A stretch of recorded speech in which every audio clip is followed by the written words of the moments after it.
Who should Alexander Isak join this summer? Because no disrespect to Newcastle, but they're not an elite team. And Isak needs to be playing for a team at the absolute pinnacle of European football. So starting with Arsenal, and from a personal standpoint, Isak may see himself as the man to win Arsenal's first Premier League title in over 20 years. Yeah, potentially. Well, many feel that a clinical striker is what stands between the North London side and a Premier League trophy. Although Arsenal will have to spend a huge portion of their budget on Isak, which will hinder their chances of acquiring a top-level left winger. Well, like Nico Williams or Bradley Barcola, for example. Yeah, exactly. You can even argue that position is the more important of the two. He also thrives on exploiting space in behind, and most teams right now, they sit back against Arsenal, and well, Isak's going to need some top-level wingers if he wants to be able to get the service that he needs. Nevertheless, he does have the attributes needed to create his own chances and score his own goals, but as with any striker, you do need support to really perform at that top level. Of course. And along with consistency, winning major trophies is very, very important 100%. If you want to be recognised as a footballing great. And right now, I don't think Arsenal can guarantee those big prizes in football. I'd agree. Yes, they progressed very well under Arteta. I'm not saying they haven't, even as a Tottenham fan.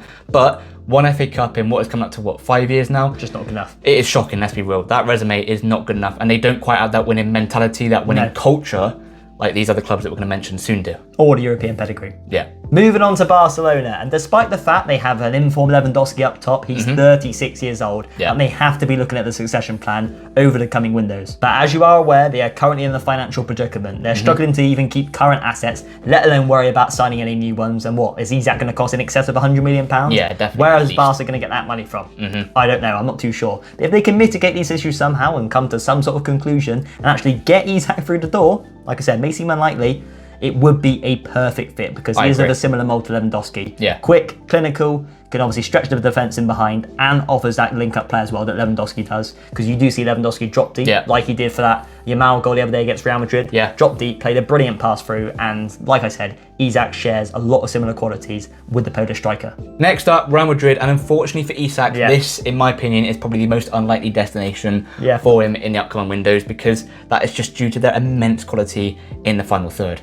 Although to caveat that, they may be forced into selling either Vinicius or Mbappe in the upcoming windows or later down the line at some point because neither of them favour playing through the middle. True. But at the moment, Mbappe's starting to gel, playing through the middle and out left, and the team seems to be operating a little bit better than it did at the start of the campaign. So that now seems more like an impossibility than a possibility. But in my opinion, and this may seem a bit outlandish, but I do think Isak is a better number 9 than Mbappe, and I do think he could actually be the one that elevates Real Madrid to a new level and greater heights. And I also think that Isak would rather be a replacement player at Real Madrid or a squad player at Real Madrid and try and fight for that first team spot and play alongside Mbappe up front, make Ancelotti do that, over joining a team like Arsenal where yes, he's guaranteed to start, but he's not guaranteed those big trophies like he is at Real Madrid. 100%. I think that will definitely play a part. What?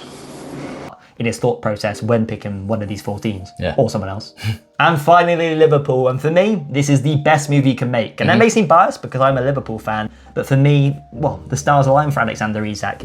Darwin Núñez, he's a good player, but he's inconsistent. Far too inconsistent to be a top-level striker for Liverpool. Agreed. And Diogo Jota, although he's a quality striker when fit, when is he fit? The guy is one of the most injury-prone players in the Premier League. Yeah, unfortunately. So Alexander Isak must look at that and go, I can definitely be the starting 9 for Liverpool. Yep. And also, look, Arne Slot's being forced into playing Luis Diaz up top for Liverpool this season. Although he's good there in patches, he's not who Liverpool want to be playing that position moving forward in the long term. Although you mentioned Jota's injury prone, but Isak does also have injury issues. Good point, and that is a very good point to bring up. But Isak has made 12 more appearances than Jota in the last 3 seasons since he came into the Premier League and joined Newcastle. And also in that time frame, he's averaged a goal every 1.8 matches compared to 2.6 for Jota. So he's more readily available and he's more consistent and clinical in front of goal based upon these stats that I found. Also, Isak is probably a better footballer than Jota. Yes, Jota can score goals with his weak foot, he's good in the air and he can create, but I think Isak can do all of that and a little bit more. I agree, yeah. And he would be a perfect fit for Slot's system as well.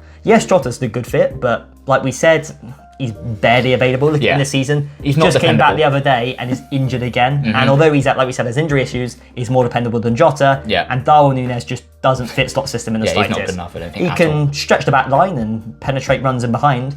That's good, and that's a very good asset that he has. But Slot also likes his striker to drop deep, get involved with build-up play, be good on the half-turn, can create from deep, and Núñez could just not do that at all. It's not his forte in the slightest. No. Whereas, like we said with Isak, he's a complete striker in many regards. Maybe not like as good as Kane from deep in terms of playing passes through, but he can do that and obviously do the other stuff, which is any striker needs to do in any system, unless you're Bobby Firmino. But to conclude, there are many other avenues that Isak can go down this summer, maybe joining Chelsea or going to the Serie A, or even just staying at Newcastle. But in our opinions, we think Liverpool's the best move. Wouldn't you say so? Yeah, I'd agree. After assessing all the clubs that we've been looking at, I'd say personally for me and for you that Liverpool is the best move.